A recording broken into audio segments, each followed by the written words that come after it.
Hello students, I hope you all are well. So some students were asking for the video, ठीक है, how to solve the under root like in these questions, ठीक है. So here I am explaining that. So I am starting with the basic question, like what type of question you find in Heron's formula. क्या questions find करते हो, like find the area of the triangle. उसकी sides given होती है तीनों, ठीक है, उसका एरिया निकालना होता है. सबसे पहले एस निकालते हो, that is semi perimeter. Semi perimeter means sum of all sides का हाफ. पेरीमीटर क्या होता है, सम ऑफ ऑल साइड्स होता है ना, तो सेमी पेरीमीटर क्या हो गया, half of sum of all sides. तो हाफ ऑफ मैंने तीनों साइड्स को यहाँ लिख दिया हुआ है, ठीक है. मेनली मैं अंडर रूट सॉल्व करने पे फोकस कर रही हूँ, ठीक है. ये तो आपको फिर भी आ जाएगा, आता है होगा, ठीक है. तो हेयर एरिया क्या होता है, हेरन्स फॉर्मूला में एरिया ऑफ ट्राइंगल कैसे फाइंड करते हैं, under root of S into S minus C, S minus B and S minus C. तो ए बी सी मैंने साइड सारी पुट कर दी और एस हमारा 21 आया था वो भी मैंने पुट कर दिया. यहाँ तक तो आई होप सब कर लेते हैं. उसके बाद थोड़ी सी डिफ़िकल्टी आती है इन सॉल्विंग अंडर रूट. तो हेयर 21 एज इट इज़ लिख दिया मैंने. 21 minus 13 8 and 21 minus 14 that is 7 and 21 minus 15 that is 6. अब इस अंडर रूट को कैसे सॉल्व करना है, फर्स्ट ऑफ ऑल, ठीक है, हमने क्या करना है, फैक्टर्स निकालने हैं जो कॉमन है. जैसे यहाँ देखो 21 और 7 है, ठीक है. हमें पता है 7 3 21 होता है, तो मैं 21 को ओपन कर लूँ. 21 को मैं 7 इंटू 3 भी तो लिख सकती हूँ, ठीक है. 7 इंटू 3 मैंने क्यों लिखा 7 इंटू 3, क्योंकि फिर मेरे को क्या हो जाएगा, 2 7 हो जाएगा, ठीक है. जब अंडर रूट में, ठीक है, 7 का स्क्वायर आ जाएगा तो स्क्वायर से अंडर रूट कैंसिल, तो 7 बाहर आ जाएगा, ठीक है. कैसे करना है मैं दोबारा से बता रही हूँ. मैंने क्या किया, कोई दो चीज़ें उठाई. अब 8 और 7 में तो कुछ कॉमन नहीं है, ना ही 6 और 7 में कुछ कॉमन है, बट मेरे को ये दिख रहा है कि 21 और 7 में कुछ कॉमन आएगा. अच्छा, कॉमन आएगा तो मैंने 21 को ओपन कर दिया, ठीक है. 7 को मैं एज इट इज़ लिख दूंगी, उसके बाद 8 को मैं एज इट इज़ लिख दूंगी, 6 को मैं एज इट इज़ लिख दूंगी, ठीक है. अब ये 2 7 आ गए ना. जब अंडर रूट के अंदर दो चीज़ें सेम डिजिट 2 बार आता है तो हम उसको क्या करते हैं, एक बार वो बाहर आ जाता है, ठीक है. आप इसको इस तरीके से भी समझ सकते हो, जब अंडर रूट के अंदर 7 का स्क्वायर आएगा, ठीक है, अंडर रूट से स्क्वायर कैंसिल हो जाता है, ठीक है. अब मैंने बस इसको स्क्वायर नहीं लिखा, मैंने क्या किया, 2 बार आ गया, मैंने एक बार बाहर लिख लिया. तब भी तो एक ही बार आना था ना, ठीक है. जस्ट मैंने क्या किया, दो फैक्टर्स बनाने. जैसे 2 बार आ रहा है ये डिजिट, तो एक बार ये डिजिट बाहर आ जाएगा. क्योंकि इसके स्क्वायर से अंडर रूट कैंसिल हो जाता है, ठीक है. तो अंडर रूट के बाहर आ गया ये, ठीक है. उसके बाद अंदर क्या बचा, ये 3 है, 8 है, 6 है. अब 8 और 6 में 2 के अलावा और तो कोई फैक्टर कॉमन नहीं है, ठीक है. तो मैं 8 को ओपन कर देती हूँ. 8 को मैंने ओपन कर दिया, 2 इंटू 2 इंटू 2, ठीक है. और 6 को 3 इंटू 2, 3 इंटू 2 6 होते हैं, 2 2 ज़ा 4, 4 2 ज़ा 8 होते हैं. अब देखो ये 3 भी 2 बार आ रहा है तो एक बार 3 बाहर आ जाएगा, 7 इंटू 3. अब ये 2 कितनी बार आ रहा है, 4 टाइम्स आ रहा है, ठीक है. अगर मैं इन दोनों को देखूँ तो एक 2 बाहर आ गया, अगर मैं इन दोनों को देखूँ एक 2 और बाहर आ गया. तो माय आंसर क्या आ गया, 7 3 ज़ा 21, ठीक है. 21 2 ज़ा 42, 42 2 ज़ा 84. सो 84 जो भी है मीटर है या सेंटीमीटर है, तो एरिया स्क्वायर में होता है तो स्क्वायर मीटर. आई होप कि ये थोड़ा सा समझ आया. अगर यहाँ से और मैं थोड़े से क्वेश्चन बता रही हूँ, ठीक है, ताकि वो आपको समझ आ जाए. जैसे नेक्स्ट क्वेश्चन है मेरे पास, पेरीमीटर दे रखा है मेरे को, ठीक है, साइड्स की रेशियो दे रखी है. फर्स्ट ऑफ ऑल मैं साइड्स को क्या करूँगी, फाइंड करूँगी, क्योंकि साइड्स की रेशियो है. रेशियो कैसे आती है, कटिंग करके आती है ना. अगर यहाँ पे सपोज कर लो, कटिंग करके कैसे आएगी, कटिंग कौन सा फैक्टर होता है, जो कॉमन फैक्टर होता है उसी पे होता है ना. अगर मैं 4/2 लिखूँ तो दोनों में क्या कॉमन चीज़ है, 2, तो 2 से कटिंग होगी ना दोनों की. तो इसका मतलब इन तीनों में कोई कॉमन फैक्टर है, ठीक है. वो कॉमन फैक्टर तो मेरे को नहीं पता, वो मैंने x ले लिया, ठीक है. फर्स्ट साइड ले ली मैंने, सेकंड साइड ये 12x ले ली, थर्ड साइड मैंने 5x ले ली. जो रेशियो था बस उसके साथ एक कॉमन फैक्टर ले लिया मैंने, ठीक है। अब मेरे को पता है पेरीमीटर मतलब सम ऑफ ऑल साइड्स, इन सब साइड्स का सम कितना होगा 450, ठीक है। इन साइड्स का सम कितना होगा 450, तो वहाँ से मैंने इन तीनों को ऐड किया 30x आ गया मेरे पास, और यहाँ से x क्या आएगा 30 इधर जाकर डिवाइड हो जाएगा तो दैट इज 15, तो x 15 आ गया। अब मैं सारी साइड्स निकालूंगी। फर्स्ट साइड क्या आएगी 13 इंटू एक्स, एक्स क्या है 15, तो 13 इंटू 15 195। ऐसे ही मैंने दूसरी साइड निकाली है 12x, 12 इंटू 15, तो 12 इंटू 15 मेरे पास 180 आ गया। ऐसे ही थर्ड साइड निकाली है। इस क्वेश्चन में मेरे को पहले साइड्स निकालनी पड़ी, फिर मैंने s निकाला। s क्या आएगा जो तीनों साइड्स आई थी उसका हाफ कर दिया मैंने, ठीक है। सेमी पेरीमीटर है, चाहे पेरीमीटर का डायरेक्टली हाफ कर दो यहाँ से, ठीक है। मेरे पास क्या आ गया s की वैल्यू 225 आ गई, ठीक है। अब मेनली तो मैंने आपको अंडर रूट बताना है, ठीक है। ये सब आप पुट कर दोगे a b c की वैल्यू, s की वैल्यूज। यहाँ तक हम पहुँच गए माइनस करके, ये माइनस किया, ये माइनस किया और ये माइनस किया, ठीक है। अब क्या करें, अब मेरे को अंडर रूट सॉल्व करना है, ठीक है। अब मैं देखूंगी सबसे पहले बड़े बड़े फैक्टर देखा करो, जैसे ये है। पहले मैं 225 को एज इट इज़ लिख लूँगी, ठीक है। अब मैं 45 को थोड़ा आगे लिख रही हूँ ताकि देखो मेरे को यहाँ पे डायरेक्टली एक फैक्टर दिख रहा है कि दोनों में 10 तो आता ही होगा, क्योंकि 30 को मैं 3 इंटू 10 भी तो लिख ही सकती हूँ, और 150 को मैं 15 इंटू 10 लिख सकती हूँ, ठीक है। तो देखो 10 तो 2 बार मेरे को पहले मिल गया, ठीक है। एक बार बाहर आ जाएगा, तो 10 एक बार बाहर आ गया। अब ध्यान से देखो क्या क्या बच गया मेरे पास, ये 3 बच गया, 15, ये 45 और ये 225। अब ध्यान से देखना 15 3 45 ही होते हैं, 15 3 क्या होते हैं 45, और ये भी 45 है, तो 45 2 टाइम्स आ गया मेरे पास, तो 1 टाइम 45 क्या आ जाएगा बाहर आ जाएगा, ठीक है। तो मैं यहाँ पे क्या लिखूंगी 10 इंटू 45, ठीक है। ये मैं नीचे लिख रही हूँ, मेरे पास मैंने पहले अंडर रूट लगा दिया, अदरवाइज मैं यहाँ लिखती, ठीक है। 10 इंटू 45। अब अंडर रूट के अंदर क्या रह गया 225 ही रह गया, बाकी सब तो बाहर ही आ गया, ठीक है ना। 15 3 45 थे, ये 45 है, 45 2 टाइम्स आ गया, एक टाइम बाहर लिख दिया मैंने। 10 भी एक बार बाहर आ गया। अब मेरे पास 225 बचा बस। अब 225 मेरे को देखना है किसका स्क्वायर है। अगर तो स्क्वायर बन रहा है 225 किसी का, ठीक है, तब तो डायरेक्टली आ जाएगा, अंडर रूट स्क्वायर के साथ कैंसिल हो जाएगा। अगर नहीं आ रहा है, ठीक है, तो क्या होगा, आई थिंक 15 का स्क्वायर होता है 225।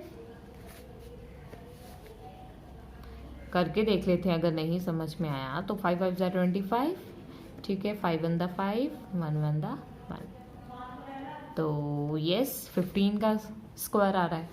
तो इसको मैं क्या लिख सकती हूँ 10 इंटू 45 इंटू क्या लिखूंगी इसको 15 इंटू 15, 2 बार आ गया 15, अब एक बार फिर से बाहर आ जाएगा, तो 10 इंटू 45 इंटू 15, ये आपका आंसर हो जाएगा, ठीक है। This would be your answer. So next we have, अब मैं डायरेक्टली सिर्फ अंडर रूट सॉल्व करना बता रही हूँ, हाँ ठीक है। अब मेरे को सब चीज़ों में कॉमन दिख रहा है एक चीज़, ज़ीरो सबके साथ आ रही है, ठीक है। इसका मतलब सबके साथ 10 होगा, तो मैं 48 इंटू 10 लिख सकती हूँ। 160 को 16 इंटू 10, 80 को 8 इंटू 10, 24 को 240 को 24 इंटू 10, ऐसे लिख सकती हूँ। अब देखो ये 2 बार 10 आया, इसमें से एक बार बाहर लिख लिया, ये 2 बार फिर से 10 आया, फिर एक बार बाहर लिख लिया, ठीक है। अंडर रूट के अंदर क्या बच गया 48, 16 बच गया, 8 बच गया एंड 24 बच गया। अब ध्यान से देखना, यहाँ पर मेरे को एक चीज़ और दिख रही है, या तो यहाँ इसको खोल लो, क्योंकि 16 3 48 होते हैं, तो मैं इसको 16 इंटू 3 लिख सकती हूँ, तो 16 मेरा डायरेक्टली बाहर चला जाएगा, ठीक है। या फिर ऐसे देख लो, और बड़ा अगर फैक्टर देखना है, मेरे को ये दिख रहा है 24 इंटू 2 48 होते हैं, 48 ही होते हैं, तो मैं इसको ऐसे भी लिख सकती हूँ, इसको मैं 24 इंटू 2 लिख लूँ, अगर यहाँ 16 रह गया, यहाँ 8 रह गया, ठीक है। अगर मैंने इसको लिख लिया इंटू 24, अब 2 बार 24 आ गया, एक 24 फिर से बाहर, तो ये था 10 इंटू 10 100 इंटू 24, ठीक है, बाहर आ गया। अब ये देखो 8 2 ज़ा 16 और 16 एक पहले ही है मेरे पास। अब 2 फिर से 16 बन गया अंदर मेरे पास, एक 16 बाहर आ जाएगा। ठीक है, अब इन सबको जो भी मल्टीप्लाई करके आंसर बताओगे that would be your answer. Just factor देखनी है कि मतलब देखो इन दो, आप इसको दूसरे मेथड से भी दूसरे तरीके से भी कर सकते हो। आपको पता है 16 3 ज़ा 48 होते, तो आपको इसको 16 इंटू 3 भी लिख सकते हो, फिर 16 बाहर आ जाएगा। ठीक है, 3 अंदर रह जाएगा। अगेन 8 3 ज़ा 24 और 24 अगेन 24 कॉमन आ जाएगा। आने यही फैक्टर है। ठीक है, फैक्टर और भी आ सकते हैं, बट मल्टीप्लाई करके जो भी आंसर आएगा आंसर सेम ही आएगा। ठीक है, तो मे बी ये समझ में आ गया होगा कैसे कैसे किया मैंने। चाहे इसको 16 इंटू 3 लेके कर लो, चाहे इसको 24 इंटू 2 लेके कर लो, ठीक है, सेम ही आएगा। एक दो एग्जांपल्स और मैं आपको एक्सप्लेन कर देती हूँ इसी तरह की। ठीक है, ये मैंने लिया है 3 साइड से सपोज कर लो प्लॉट की। ठीक है, मीटर्स में है, तो पहले मैंने एस निकाल लिया, 375 आया मेरे पास। उसके बाद मैंने फॉर्मूला में जो पुट किया यहाँ तक अंडर रूट में आ गया। अब यहाँ से आगे सॉल्व करना है। ठीक है, अब अगर मैं यहाँ पे देखूँ, एक तो मेरे पास ये 50 और 250, इसमें 10 आ रहा है, इसमें क्या आ रहा है, 10 आ रहा है। तो 375 मल्टीप्लाई बाय 75, इसको मैंने आगे लिख लिया, मल्टीप्लाई 5 इंटू 10। ठीक है, इसको क्या लिखूंगी मैं, 25 इंटू 10। ठीक है, अब ये तो 10 10 निकल गए फैक्टर मेरे पास बाहर, 2 10 थे, एक बाहर आ गया। अब अगर मैं ध्यान से देखूं, ठीक है, तो 25 है, एक मेरे पास 5 है, एक 75 है। ठीक है, अब मेरे को एक और चीज़ दिख रही है कि अगर मैं 75 इंटू 5 करूँ तो कितना आ रहा है, मैं यहाँ पे करके देख लेती हूँ। 75 इंटू 5, 5 5 ज़ा 25, 7 5 ज़ा 35, 36 37, ये तो 375 बन रहा है। ये क्या बन रहा है, 375। इसका मतलब ये भी 375 है, ये भी 375 है, तो एक 375 बाहर आ गया। अब बचा हमारे पास अंडर रूट के अंदर 25। 25 क्या होता है, 5 इंटू 5 25, तो क्या आ जाएगा हमारे पास 10 इंटू 375 इंटू 5, क्योंकि 25 क्या बन जाएगा, 25 तो ऐसे बन जाएगा ना 5 इंटू 5। अब 2 आगे, दोनों में से एक बाहर जाना था, ये 5 मैंने लिख दिया। अब इन तीनों को जो मल्टीप्लाई करोगे वो आंसर आ जाएगा। अच्छा, अगर आपको नहीं पता लग रहा, क्या पता हमें कि 75 इंटू 5 ये बनेगा या नहीं बनेगा, ठीक है, तो क्या करोगे, इसके फिर से फैक्टर बना लो, इन दोनों के कॉमन फैक्टर देख लो। दोनों मुझे ऐसा लग रहा है दोनों 5 पे जा रहे हैं। ठीक है, तो उसी के हिसाब से फैक्टर बना लो। ठीक है, अगर कुछ भी नहीं पता लग रहा तो प्राइम फैक्टराइजेशन कर लो, 375 की प्राइम फैक्टराइजेशन कर लो। 5 7 ज़ा 35, ठीक है, और 25 बजे तो 5 5 ज़ा, देखो यहाँ पे यहीं पे आपको पता लग गया कि 5 इंटू 75 ये इसका फैक्टर बनेंगे। ठीक है, मतलब 75 5 ज़ा ये बन रहा है, यहीं से आपको समझ में आ गया। ठीक है, यहाँ से ही फिर हमें आगे जाने की ज़रूरत ही नहीं है सारा। ठीक है, अगर यहाँ पे कुछ नहीं बन रहा होता तो मैं फिर से आगे इसकी प्राइम फैक्टराइजेशन पूरे फैक्टर से लेती, सारे फैक्टर निकालती मैं। ठीक है, अब जैसे नेक्स्ट क्वेश्चन है मेरे पास, ये सारी साइड्स है। ठीक है, ये साइड्स है सारी मेरे पास, और ये मैं एरिया निकाल रही हूँ यहाँ से। इसके आगे मैं बताऊँगी। ठीक है, इसके आगे अब यहाँ पे मैं क्या करूँ। ठीक है, पहले तो मेरे को ये जीरोस दिख रही हैं दोनों के अंदर। पहले तो मैं क्या करूँगी, 120 को 12 इंटू 10 लिख लूँगी, और 70 को 7 इंटू 10 लिख लूँगी, क्योंकि मुझे पता है 10 तो कॉमन आने ही वाला है। ठीक है, अब 42 को मैं क्या लिखूँगी, मुझे पता है 7 तो आ रहा है। ठीक है, 7 आ रहा है, अगर मेरे को एक और 7 चाहिए तो यहाँ से आ सकता है, 7 6 42, तो मैं इसको 7 इंटू 6 लिख लेती हूँ। ठीक है, 8 को एज इट इज़ रहने दो अभी। अब तो एक तो 10 बाहर आ रहा है, ठीक है, 7 भी 2 बार आ रहा है, तो 7 भी एक बाहर आ गया अंडर रूट के।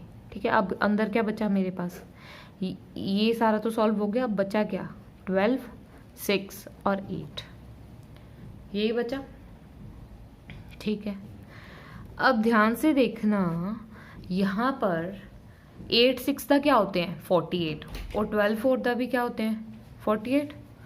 तो 12 मैं इसको ऐसे लिख सकती हूँ, 12 इंटू 4, क्यों? क्योंकि 8 6 क्या है 48, और 48 को मैंने ओपन करके क्या लिख लिया 12 4 48, ठीक है ना।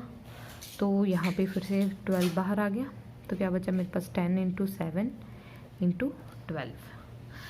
अब 4 को मैं क्या लिख सकती हूँ 2 × 2, तो दैट मीन्स एक 2 आ जाएगा बाहर। अब इसको मल्टीप्लाई करोगे तो that would be your answer. I think काफ़ी हद तक मैंने समझा दिया है कि कैसे फैक्टर्स लेने हैं। ये तो बस सोच के जितनी प्रैक्टिस करोगे उतना आएगा, ठीक है। अपने दिमाग से सोचोगे, किसी कोई बच्चा किसी तरह की भी फैक्टर बना सकता है, ठीक है, अपने अकॉर्डिंग कैसे भी फैक्टर बना सकता है, बट आंसर जो है वो सेम आएगा। आप जैसे मर्जी फैक्टर्स बना लो। अब यहाँ पे मैं इसको भी तो मैं 6 × 2 लिख सकती थी, फिर 6 बाहर आना था, ठीक है। 2 एक इसका बचना था, 8 2 16, तो 16 का √4 होता है, तो 4 बाहर आना था। मतलब जैसे भी आपको ठीक लगता है, आपने अपने अकॉर्डिंग करना है इसको, ठीक है। आई होप ये समझ आ गया होगा। अगर फिर भी नहीं समझ आया किसी को तो वो मेरे को दोबारा पूछ सकता है, ठीक है, इसमें जो भी डाउट होगा किसी को। Okay, thank you so much for watching.